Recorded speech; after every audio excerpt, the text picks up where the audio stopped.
সবচাইতে ছোট পাপ কি? নিজের মায়ের সাথে কি করা? জেনা করা। তো রাসূল সাল্লাল্লাহু আলাইহি ওয়াসাল্লাম বলছেন যে মুসলিমগণ মায়ের সাথে জেনা করার মতো পাপ করবে। তার মানে যারা সুদী অর্থনীতির সাথে জড়িত এরা কার সাথে জেনার মতো পাপ করছে? মায়ের সাথে। তাহলে কথা মিল হলো না? রাসূল সাল্লাল্লাহু আলাইহি ওয়াসাল্লাম বলছেন পরস্পর দুই পায়ের জুতা যেমন পরস্পর সমান, ইহুদি খ্রিস্টান যেমন হবে মুসলিম উম্মত তেমন হবে।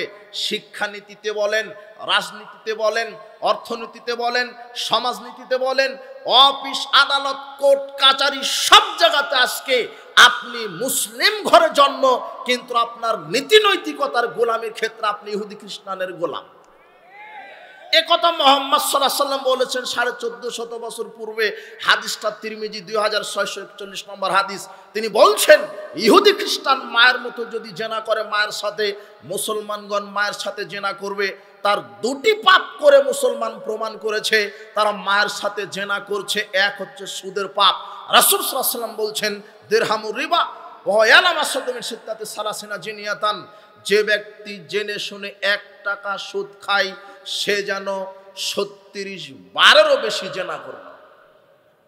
36 বার জেনা করলে যেই পাপ, 1 টাকা সুদ খেলে তার চাইতে বেশি পাপ। সুদের পাপ থেকে ফিরে আসেন। আজকে গোটা পৃথিবীতে এই পুঁজিবাদী, এই ভোগবাদী সুদী অর্থনীতির গোলামি করছে মুসলিম জাতি। আজকে আপনি তওবা করেন। আরেকটি পাপ হলো মদ পান করা, মাদক সেবন করা। আপনার যত মাদক আছে, যেই জিনিসের ভিতরে নেশা আছে সেটাই মদ। আল্লাহ সুবহানাহু ওয়া তাআলা বলছেন ইয়া আইয়ুহাল্লাযীনা আমানু ইন্নামাল খামরু, হে বিশ্বাসীগণ আমি আল্লাহ মদকে হারাম করে দিলাম। কোরআন হাদিসে মদের নির্ধারিত কোনো নাম আল্লাহ নেননি। কোরআন হাদিসে বলা হয়নি যে এইটা হলো মদ, এইটা হলো মদ, এইটা মদ, এইভাবে নাম উল্লেখ করেননি। আল্লাহ শুধু বলেছেন যে আমি মদ হারাম করে দিলাম। আল্লাহ শুধু বলেছেন এতটুকুনি, আমি মদ হারাম করে দিলাম। মদ কি জিনিস সেটা জাতিকে বুঝিয়েছেন আমাদের নবী মুহাম্মদ সাল্লাল্লাহু আলাইহি ওয়াসাল্লাম। তিনি বলছেন আল্লাহ যে বললেন মদ হারাম, রাসূল সাল্লাল্লাহু আলাইহি ওয়াসাল্লাম এইবারে বলছেন কুল্লু মুস্কিরিন খামরুন, প্রত্যেক ওই বস্তুটাই মদ যেই বস্তুর ভিতরে নেশা আছে। কি আছে? নির্ধারিত কোন বস্তুর নাম মদ এই কথা কোরআন হাদিস বলেনি। যেই জিনিসটার ভিতরে কি আছে? নেশা, যেটা খেলে মানুষের বিবেক ঠিক থাকে না, হিতাহিত জ্ঞান থাকে না, সে পাপের কাজ করছে না নেকির কাজ করছে, সে কে কাকে কি বলে ডাকছে তার কোনো হিতাহিত জ্ঞান নেই।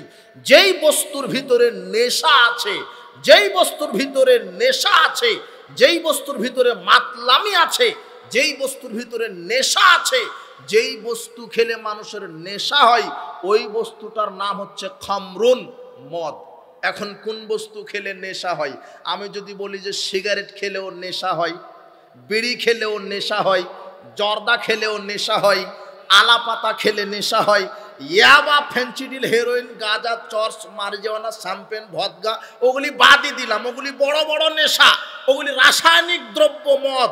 কিন্তু প্রাকৃতিক যেগুলি তারি, গাঁজা, বিড়ি, সিগারেট, জর্দা, গুল, ইয়াবা, এর ভিতরেও নেশা আছে।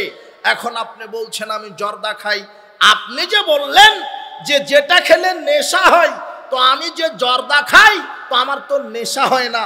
এবার আপনাকে আর একটা হাদিস পাঠ করতে হবে। রাসূল সাল্লাল্লাহু আলাইহি ওয়াসাল্লাম বলছেন মাসকারা কাসিরুহু ফাকালিলু হারাম, যে জিনিসটা বেশি খেলে বিবেকের ক্ষতি হয় তার অল্প খাওয়াটা হারাম। এখন যুবক তোমাকে বলছি, তোমার দাদা যে জর্দা খায় ও তো তোমার দাদা পানের সাথে 2 গ্রাম 1 গ্রাম জর্দা খায়।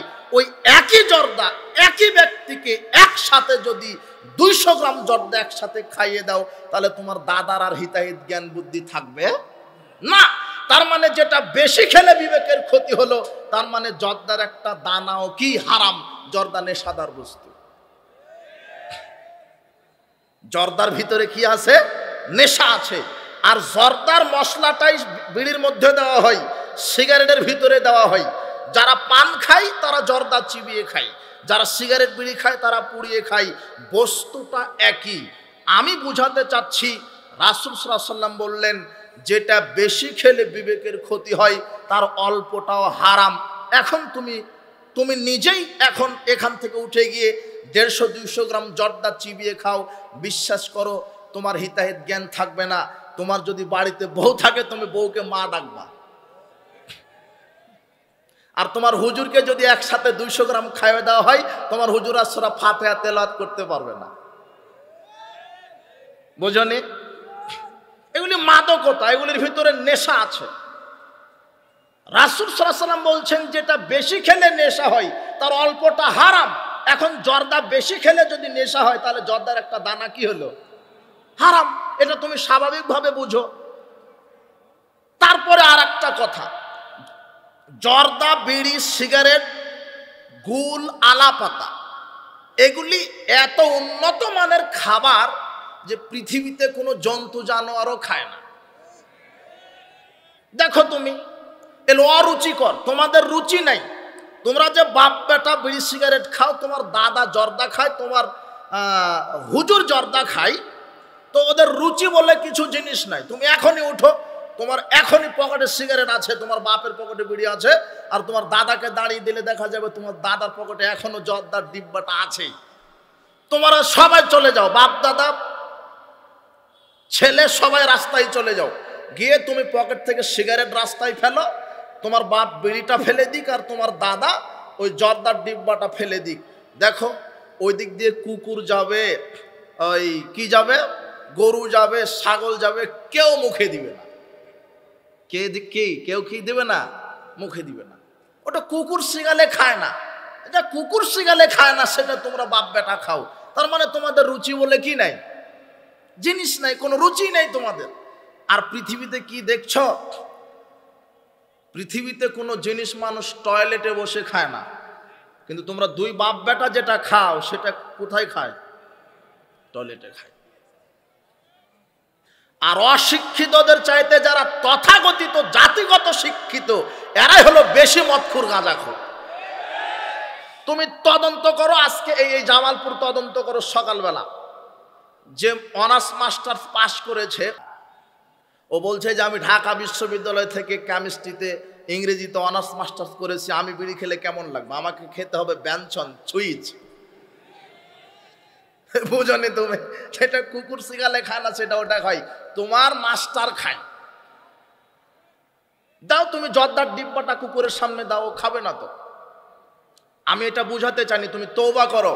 আর পৃথিবীতে কোনো পাপীকে, কোনো পাপী অপরাধীকে রাসূল সাল্লাল্লাহু আলাইহি ওয়াসাল্লাম জুতা দিয়ে পিটাননি। একমাত্র অপরাধ যারা মদখোর গাঁজাখোর, এদেরকে রাসূল সাল্লাল্লাহু আলাইহি ওয়াসাল্লাম 40টা করে জুতার বাড়ি মেরেছে। তা তোমার শরম লজ্জা হবে কখন? তুমি তো জুতার বাড়ি খাওয়ার যোগ্য। আজকে এখান থেকে তওবা করে উঠো। যে ব্যক্তি একবার মদ মুখে দিবে 40 দিন তার উপর আল্লাহ সন্তুষ্ট থাকবেন না, তার 40 দিনের কোনো ফরজ নফল ইবাদত কবুল হবে না। শোনো, তুমি আরেকটা বলছি, আমি যে রাসূল সাল্লাল্লাহু আলাইহি ওয়াসাল্লাম যে বললেন যে ইহুদি খ্রিস্টান যদি মায়ের সাথে জেনায় লিপ্ত থাকে তাহলে আমার মুসলিম উম্মতগণ মায়ের সাথে জেনায় লিপ্ত হবে। আমি তোমাকে বলছি রাসূল সাল্লাল্লাহু আলাইহি ওয়াসাল্লাম বলছেন পৃথিবীতে আশ্চর্য দুটা জঘন্য পাপ, একটা হলো সুদ। সুদ খেলে কার সাথে জেনার মতো পাপ হয় বুঝতে পারেননি মনে হয়। মানে এই দিকে সুদখুর নাই তো, তাই বুঝতে পারছেন না। সুদ মুক্ত এলাকা জামালপুর, ইকবালপুর এলাকা, তাই না? আর মাদক মুক্ত এলাকা, এই জন্য বুঝতে পারবেন না। রাসূল সাল্লাল্লাহু আলাইহি ওয়াসাল্লাম বলছেন আল খামরু উম্মুল ফাওয়াহিশ, মদ পান করা সমস্ত অশ্লীল কাজের মা। ওয়াকবারুল কাবাইর, সবচাইতে বড় পাপ।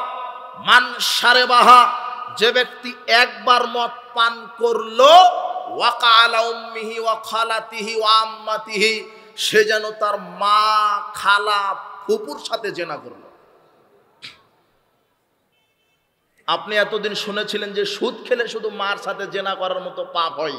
আজকে আপনাকে আর একটা হাদিস বুঝতে হবে যে রাসূল সাল্লাল্লাহু আলাইহি ওয়াসাল্লাম বলেছেন যে ব্যক্তি মদ পান করে সে শুধু মায়ের সাথে জেনা করে না, আরো দুইজন আছে, বলেন তো?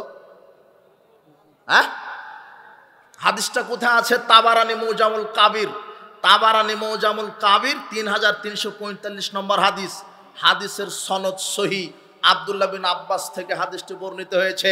রাসূল সাল্লাল্লাহু আলাইহি ওয়াসাল্লাম বলছেন, যে ব্যক্তি মদ মুখে দিল সে যেন আলা উম্মিহি ওয়া খালাতিহি ওয়া আম্মাতিহি, সে তার মা, খালা, ফুপুর সাথে দৈহিক সম্পর্কে লিপ্ত হলো। আজকে তওবা করে উঠো। আমি এত লম্বা করতাম না। রাসূল সাল্লাল্লাহু আলাইহি ওয়াসাল্লাম যে বললেন যে বানি ইসরাইল ইহুদি খ্রিস্টান যদি মায়ের সাথে জেনা করে, আমার মুসলিম উম্মতগণ মায়ের সাথে জেনা করবে। যেহেতু দুই পায়ের জুতা সমান সমান, দুই পায়ের জুতা কি সমান, তারা যেমন হবে মুসলিমরাও তেমন হবে। নিয়ম নীতি, কৃষ্টি, কালচার, সংস্কৃতি, শিক্ষা দীক্ষা সব জায়গাতে। তো দেখো ইহুদি, এই সুদের প্রতিষ্ঠাতা ইহুদি, আর তুমি সুদী অর্থনীতির ওপরে বিশ্বাসী, তার মানে তুমি ইহুদির গোলাম। ইহুদি অভিশপ্ত জাতি, ইহুদি অভিশপ্ত জাতি। আমরা দৈনিক সূরা ফাতিহায় 5 ওয়াক্ত সালাতে আমরা বলি গায়রিল মাগযুবি আলাইহিম ওয়ালায-যাল্লিন। আল্লাহ এই অভিশপ্ত ইহুদি, পথভ্রষ্ট খ্রিস্টানের এদের পথ থেকে আমাদেরকে বাঁচিয়ে রাখো, আমাদেরকে সিরাতে মুস্তাকিমের পথে দাখিল করো। সূরা ফাতিহার মাধ্যমে আমরা দোয়া করি না? আমরা প্রত্যেক দিন ইহুদি খ্রিস্টানের বিরোধিতা করছি। আমরা প্রত্যেকটা মুহূর্ত ইহুদিদের ব্যাপারে বদদোয়া করি। আর আজকে নাকি ওরাই বলছে আমরা নাকি ইহুদিদের দালাল। রাসূল সাল্লাল্লাহু আলাইহি ওয়াসাল্লাম বলছেন, তোমরা কোনো ভাইকে কাফের বলো না। তুমি যদি কাউকে কাফের বলো, সে যদি কাফের না হয় তাহলে যে বলেছে সে অটো কাফের। তো আপনি আমাকে ইহুদির দালাল বললেন, আমি যদি ইহুদির দালাল না হই তাহলে দালাল কে হলো? তো তোমার তো হুঁশ থাকা লাগবে। অযথা মানুষকে গালি দিবা কেন? পৃথিবীতে ইহুদি খ্রিস্টানের সার্বিক দিক দিয়ে বরদোয়া বিরোধিতা করা আহলে হাদিসেরাই। এটা রাসূল সাল্লাল্লাহু আলাইহি ওয়াসাল্লামের নীতি, আল্লাহর বিধান। আল্লাহ বলছেন তোমরা ইহুদি খ্রিস্টানকে অভিশাপ দাও। ওরা অভিশপ্ত, ওরা অভিশপ্ত, ওরা পথভ্রষ্ট। বলছিলাম এতক্ষণ যা হয়েছে শুনেছেন, এখন শোনেন।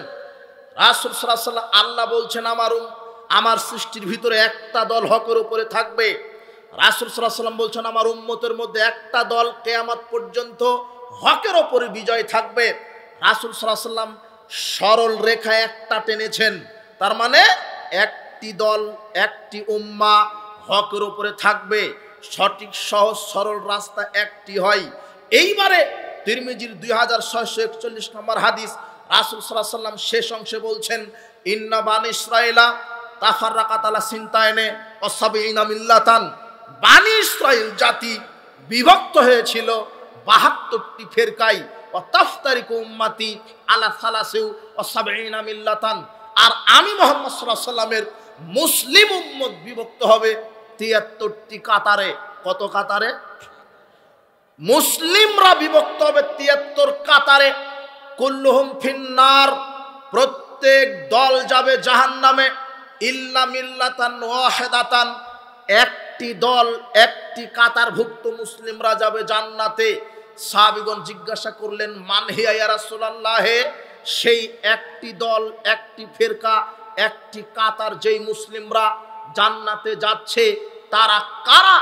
রাসূল সাল্লাল্লাহু আলাইহি ওয়াসাল্লাম বলছেন, মা আনা আলাইহি ওয়া আসহাবি, যারা আমার এবং আমার সাহাবীর নীতি আদর্শে সার্বিক জীবন পরিচালনা করে, তারাই হবে বিচার মাঠে ডাইরেক্ট জান্নাতি দল। সার্বিক জীবনে কাদের নীতি মানতে হবে? রাসূল সাল্লাল্লাহু আলাইহি ওয়াসাল্লামের নীতি, সাহাবাদের নীতি। আমি বোঝাতে চাচ্ছি, মুসলিম ঘরে জন্মগ্রহণ করেছেন এই কথা ঠিক, মুসলিম ঘরে আপনার জন্ম, কিন্তু রাসূল সাল্লাল্লাহু আলাইহি ওয়াসাল্লাম বলছেন এই মুসলিমরাই বিভক্ত হবে 73 কাতারে। 72 কাতার মুসলিম জাহান্নামে যাবে, এক কাতার জান্নাতে যাবে। আপনি মুসলিম ঠিক আছে, কিন্তু আপনি তদন্ত করুন আমি কি 72 দলে আছি না নাজাতপ্রাপ্ত জান্নাতি এক ফেরকার কাতারে আছি। সিদ্ধান্ত আপনাকে নিতে হবে। মনে করেছেন মুসলিমের ঘরে জন্মগ্রহণ করেছি বলেই জান্নাতে যাব? জি না। আপনার আকীদা, মানহাজ, নীতি যদি রাসূল সাল্লাল্লাহু আলাইহি ওয়াসাল্লাম সাহাবাদের নীতির উল্টা হয়, তাহলে হজ, যাকাত, সালাত আদায় করেও জান্নাতে যাওয়া যাবে না। দলিল কি? আপনি বলবেন, আপনি যে বললেন যে সালাত, সিয়াম, হজ, যাকাত আদায় করেও জান্নাতে যাওয়া যাবে না। হ্যাঁ, যদি আপনার আকীদা, মানহাজ সাহাবাদের আকীদা মানহাজের সাথে মিল না খায়, যদি আপনার ঈমান আকীদা আমলটা যদি সাহাবাদের নীতির সাথে মিল না খায়, তাহলে আপনার সালাত দিয়ে জান্নাত হবে না। আপনি লিখে নেন দলিল, সহিহ বুখারী 5058 নম্বর হাদিস, 5058 নম্বর হাদিস সহিহ বুখারী। আবু সাঈদ খুদরি রাদিয়াল্লাহু আনহু বলছেন, আমি রাসূল সাল্লাল্লাহু আলাইহি ওয়াসাল্লামকে বলতে শুনেছি, তিনি বলেছেন ইয়াখরুজু ফিকুম কওমুন, রাসূল সাল্লাল্লাহু বলছেন, এই শোনো, তোমাদের ভিতরে একটা কওম, একটা দল বের হবে, তোমাদের ভিতরে একটা দল, একটা কওম বের হবে, তাহকিরুনা সালাতাকুম মা সালাতিহিম, তাদের সালাতের তুলনায় তোমাদের সালাতকে তুচ্ছ মনে করবে, ওয়া সিয়ামাকুম মা সিয়ামিহিম, তোমাদের সিয়ামে তাদের সিয়ামের তুলনায় তোমাদের সিয়ামকে তারা তুচ্ছ মনে করবে, ওয়া আমালাকুম মা আমালিহিম, তাদের আমলের তুলনায় তোমাদের আমলকে তুচ্ছ মনে করবে। তার মানে এক শ্রেণীর কম জাতি বের হয়েছে যারা মানুষের কিছু সালাতকে তুচ্ছ মনে করছে, সিয়ামকে তুচ্ছ মনে করছে, আমলকে কম মনে করছে। তারা হবে বেশি পরহেজগার, বেশি সালাত আদায়কারী, বেশি হজ পালনকারী, বেশি যাকাত আদায়কারী, বেশি সিয়াম পালনকারী। রাসূল সাল্লাল্লাহু আলাইহি ওয়াসাল্লাম বলছেন ইয়াকরাউনাল কোরআন, তারা কোরআন তেলাওয়াত করবে, কোরআন পাঠ করবে, লা ইউজাইজু হানাজিরাহুম, কিন্তু কোরআনটা তাদের কণ্ঠনালী পার হবে না, কণ্ঠনালীর নিচে নামবে না। তারা কোরআন তেলাওয়াত করবে, তাদের কোরআন তেলাওয়াত কবুল হবে না। ইয়ামরুকুনা মিনাদ্দিন, তারা দ্বীন ইসলাম থেকে ওইভাবে বেরিয়ে যাবে কামা ইয়ামরুকুস সাহমু মিনার রামিয়া, যেমন ধনুক থেকে তীর বের হয়ে যায়। আপনি লক্ষ্য করেন, এতক্ষণ যা শুনেছেন এই হাদিসটা বোঝার চেষ্টা করেন, এতক্ষণ যা শুনেছেন এই হাদিসটা বোঝার চেষ্টা করেন। রাসূল সাল্লাল্লাহু আলাইহি ওয়াসাল্লাম বলছেন তারা তোমাদের সালাতকে তুচ্ছ মনে করবে, তোমাদের সিয়ামকে তুচ্ছ মনে করবে, তোমাদের আমলকে তুচ্ছ মনে করবে, তোমাদের কোরআন তেলাওয়াতকে তুচ্ছ মনে করবে। তারাই বেশি সালাত আদায় করবে, তারাই বেশি সিয়াম রাখবে, তারাই বেশি কোরআন খতম দিবে, কিন্তু তারা ইসলাম থেকে ওইভাবে বের হয়ে যাবে যেমন ধনুক থেকে তীর বের হয়ে যায়। তার মানে সালাত সিয়াম আদায় করার পরেও এক শ্রেণীর জাতি কম আছে, রাসূল সাল্লাল্লাহু আলাইহি ওয়াসাল্লাম বললেন তারা মুসলিমই থাকবে না। তারা কি থাকবে না? তাহলে কোন সালাত আদায়কারী, কোন সিয়াম পালনকারী? রাসূল সাল্লাল্লাহু আলাইহি ওয়াসাল্লাম বললেন যে তোমাদের চাইতে তারা বেশি সালাত আদায় করবে, কিন্তু তারা ইসলাম থেকে কিরকম, কার মতো বের হয়ে যাবে? ধনুক দেখেননি? ধনুক, ধনুক থেকে তীর বের হয়ে যায়, দেখেননি? ইয়ামরুকুনা মিনাদ্দিন, তারা দ্বীন ইসলাম থেকে ওইভাবে বের হবে কামা, ওইভাবে